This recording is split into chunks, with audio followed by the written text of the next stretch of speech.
Hello, this presentation of behavioral approach was created by me, Brandon Draper, a student at Warner Pacific University in Portland, Oregon. Thanks for taking the time to view my work, and I would greatly appreciate any feedback that you may have. Thanks again, and God bless. So what exactly is behavioral approach? In a nutshell, behavioral approach declares that behavior results from an interaction between a living organism, an animal or a human, and its physical or social environment. While some theorists suggest that biological or genetic differences make us behave in unique fashion, behavioral theorists such as Ivan Pavlov, John B. Watson, and B.F. Skinner suggest that all behavior is a learned function from environmental reinforcement. Most behavioral theorists believe that all knowledge comes from experience. Individuals are born with a mental blank slate, the tabula rasa. This approach suggests that nurture plays the larger role in conditioning within the nature and nurture debate. These predominant behavioral theorists believe, and through experiment provide empirical data, that conditioning is achieved through stimulus-response theory. Living organisms learn and develop through reaction to stimuli. The origins and beginnings of behavioral approach are mostly associated with the findings of Ivan Pavlov, John B. Watson, and B.F. Skinner. Ivan Pavlov is often known as the pioneer of classical conditioning. Through a mere accident, while investigating the digestive system, Pavlov discovered that reflexes can be conditioned. Traditionally, we believed that reflexes and instincts were inherited characteristics and reactions, which were honed over many generations through natural selection as the primary developments for the survival of the species. This new concept, that an unconscious action, such as a reflex, could be conditioned from a neutral stimulus, was groundbreaking. Pavlov continued his work in this area, focusing his experimentation on the conditioning of saliva production reflexes in dogs through controlled stimuli. Soon after Pavlov's discovery, John B. Watson came onto the psychology scene and made Pavlovian conditioning the cornerstone of his thinking. In fact, he was the man that was most responsible for making Pavlovian principles a part of the psychological mainstream. Quickly, Watson became the primary hero and voice for behavioral approach, though he did not invent it. Watson had a great desire to understand the conditioning of emotions. His research, known as Little Albert, is probably what he is most famous for. Not only did Watson present solid findings that emotions could be conditioned, he also determined that they could be deconditioned. This was a major discovery for the field of psychology, and even today we use these techniques, known as a form of behavioral modification called systematic desensitization, to help humans and animals overcome fear and other mental obstacles. After behavioral approach advancement by both Pavlov and Watson, a man named B.F. Skinner took behaviorism and environmentalism into a slightly different direction. Operant behavior was the area of behavioral approach that Skinner was most interested in. In this approach, he used reinforcement or reward and punishment to create association between behavior and consequence. He understood Pavlovian methods and agreed with the theory. However, Skinner suggested that it's more important for a living organism to learn by exploring environments on its own accord, instead of using an environment to control the learning behavior of that species. He claims that a response is much more likely to reoccur when the organism found favorable consequence on its own. This was the framework for his theory of reinforcement and the hypothesis behind his ever-famous Skinner's box. This is the origin of behavioral approach. Who was Ivan Pavlov? He was born in Russia, the son of a poor village priest, and Ivan was planning to become a priest himself until he decided that he wanted to be a scientist. In Pavlov's early years, he was primarily focused on physiology, studying the life processes of organisms from the molecular level to the level of cells, organ systems, and entire organisms. While studying saliva production in response to various foods, Pavlov discovered that external environmental factors were affecting saliva production, including the sound of footsteps and even the sight of an empty dog food bowl. Up to this point, He wanted very little to do with the field of psychology, desiring only to be a physiologist. Some suggest that he didn't approve of psychology's theories because of their subjective nature. However, interest in this accidental discovery took hold of him, and he began objective research that today we call classical conditioning in the field of psychology. Through his experiments, Pavlov realized that an organism has two types of responses to its environment. Number one, unconditioned or unlearned responses or reflexes, and number two, conditioned or learned responses. In behavioral approach, this discovery aids our understanding that behavior is affected by our environmental factors. Not only are we consciously subject to this cause and effect relationship with the world around us, but we are also being conditioned in our unconscious self by every environmental element in our daily business. This was proven to be true by Pavlov's dog's experiment, where in the unconscious mind of a dog, the ringing of a bell gained access, by association, to the animal's unconscious reflex action, salivation. As Spielman records, before conditioning, an unconditioned stimulus, being food, produced an unconditioned response, being salivation, and a neutral stimulus, a bell, does not produce a response at all. During conditioning, the unconditioned stimulus, being food, is presented repeatedly just after the presentation of the neutral stimulus, the bell. After conditioning, the neutral stimulus alone, the bell, produces a conditioned response, salivation, thus becoming a conditioned stimulus. Pavlov's research also determined a separate conditioned response, which he called stimulus generalization. If a dog was conditioned to salivate to the ringing of a bell, it was possible that any similar tone could produce the same conditioned response, the salivation. As William Crane notes in his book Theories of Development, a process of discrimination can be conditioned if one continues ringing a bell of different tones without presenting food. The dog begins to respond more selectively, restricting its responses to the tones that most closely resemble the original controlled stimulus. Lastly, Pavlov presented a theory of extinction, where if the conditioned stimulus was not followed by the unconditioned stimulus, the conditioned response would stop.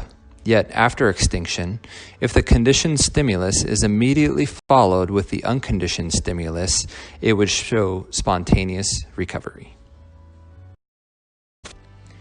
Mr. John B. Watson was a behaviorist and an environmentalist who had a great distaste for subjective psychological research.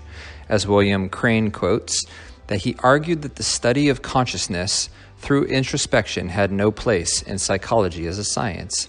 Psychology should abandon the terms consciousness, mental states, mind, content, introspectively verifiable, imagery, and the like. Instead, its goal should be on the prediction and control of behavior. In particular, it should study only stimuli, responses, and the formation of habits. Interestingly enough, though he disliked subjective theory, his main interest was on the conditioning of emotions, which in most cases is subjective territory. Watson, however, was able to use objective research methods in the examination and conditioning of emotions. Watson is best known for his experiment where he conditioned a generalized fear response to all furry objects in a poor young boy named Little Albert. In the beginning of this experiment, Little Albert did not have a fear response when he was introduced to a furry white rat. On several occasions, the experimenter introduced the boy to a rat while simultaneously pounding a bar behind Little Albert's head, producing a startle response. After a fifth trial, Little Albert was introduced to the rat without the startling sound. He demonstrated great fear in response with nonverbal cues such as whimpering and withdrawal. Testing for stimulus generalization, Watson found that the boy now feared all furry objects, including rabbits, dogs, fur coats, and even a Santa mask. Whereas before experimentation, Albert did not fear these items. We must note that this experimentation was unethical. Furthermore, Watson and his team lost contact with poor orphan boy Little Albert before they were able to decondition his fear. Systematic desensitization was the next area that Watson was exploring. If we're able to condition a fear response in an individual, he argued that we should or could decondition a fear response as well. In an experiment, a boy named Peter was found to have unhealthy fears of certain items, and the claims are that his fears were homegrown. An exposure plan was in place where Peter would be slowly, over a period of several days, introduced to an item that he feared. And through this gradual exposure, the boy's fear lessened over time, eventually eliminating his fear altogether. Like Watson, B.F. Skinner was a strict behaviorist. He believed psychology should dispense with any references to intangible mental states, such as goals, desires, or purposes. Instead, it should confine itself to the study of overt behavior, quotes William Crane. Like Watson, he also disagreed with Pavlov, making claims that respondent behavior is far less significant than operant behavior. For example, reading is not provoked by the sight of a book in the same way that an eye blink responds to sudden bright light. Therefore, behavior is determined by consequence.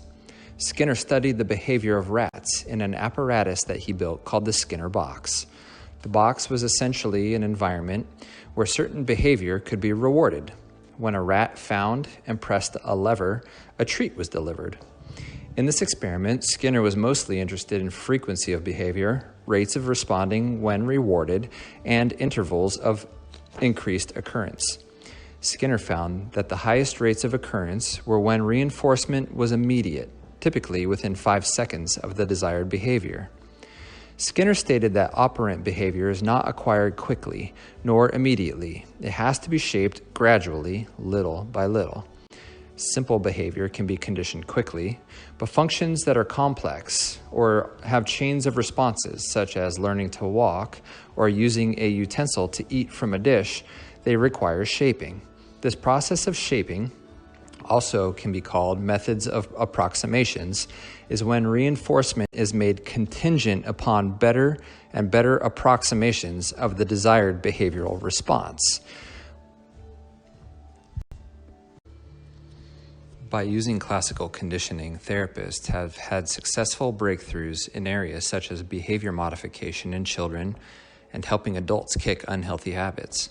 Aversion therapy, systematic desensitization, and flooding therapies are treatment practices that have helped individuals work through phobias, addiction, and anxiety. Aversion therapy uses punishment, causing unpleasant effects to undesirable habits. Systematic desensitization is a process that helps people with phobias find relaxation while being exposed progressively to their fear-provoking stimuli. Flooding is a form of desensitization that uses repeated exposure to highly distressing stimuli until the lack of reinforcement of the anxiety response causes its extinction. Behavioral approach is not only for therapeutic causes, but in everyday life scenarios as well.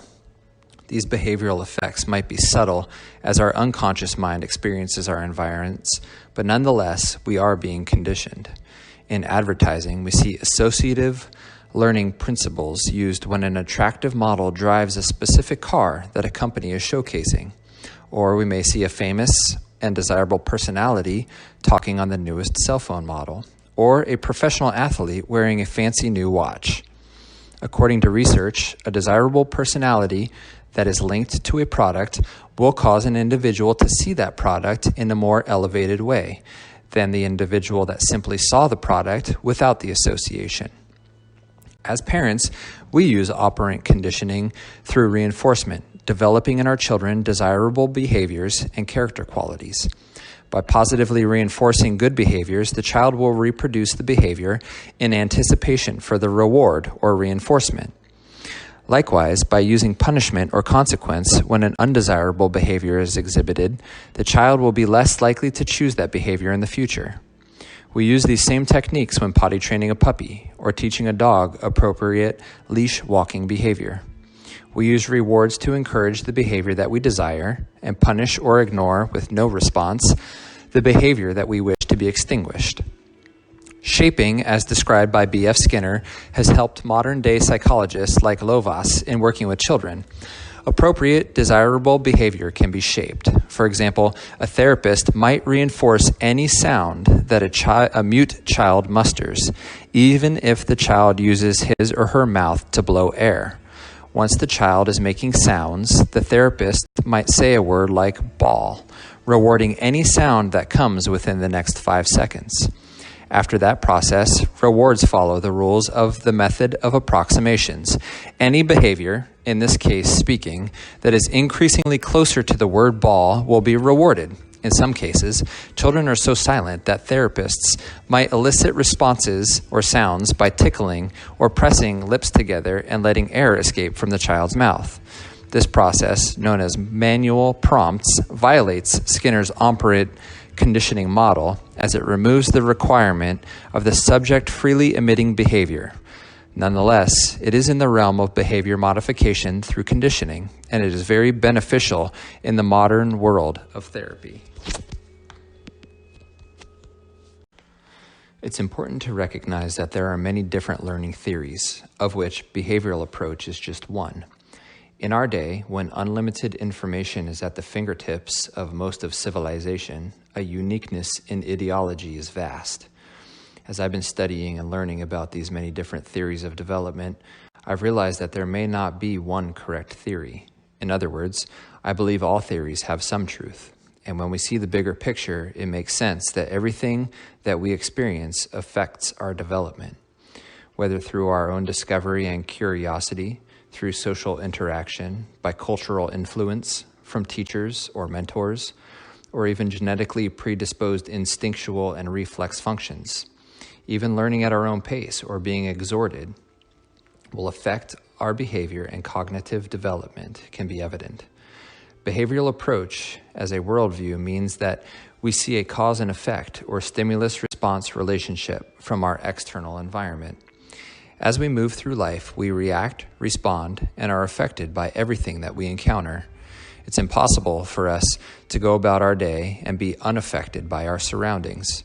Human nature, though I feel reckless saying this, is a product of its environment, meaning the way we see each other and humanity is not necessarily based upon our experiences, but has been affected to a degree by them. When seeking to understand another individual, it is important for us to understand where they are coming from and where they have been.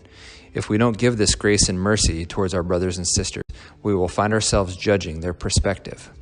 By simply understanding that a person in front of us has experienced pain and is doing their best to cope with and manage that pain, we might be more willing to identify with them, gain knowledge of them, and extend an arm of mercy to them.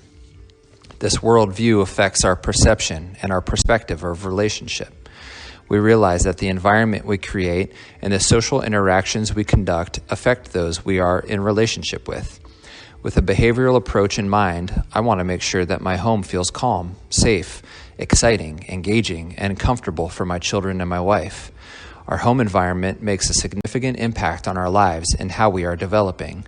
The physical environment of our home might be less important than the social environment thereof. It's imperative that we're creating an environment of trust, love, compassion, grace, and mercy. Our communication needs to be handled in love and respect. Anxieties and fears need to be flushed out with grace and mercy. At the same time, these emotions need to be identified and called out.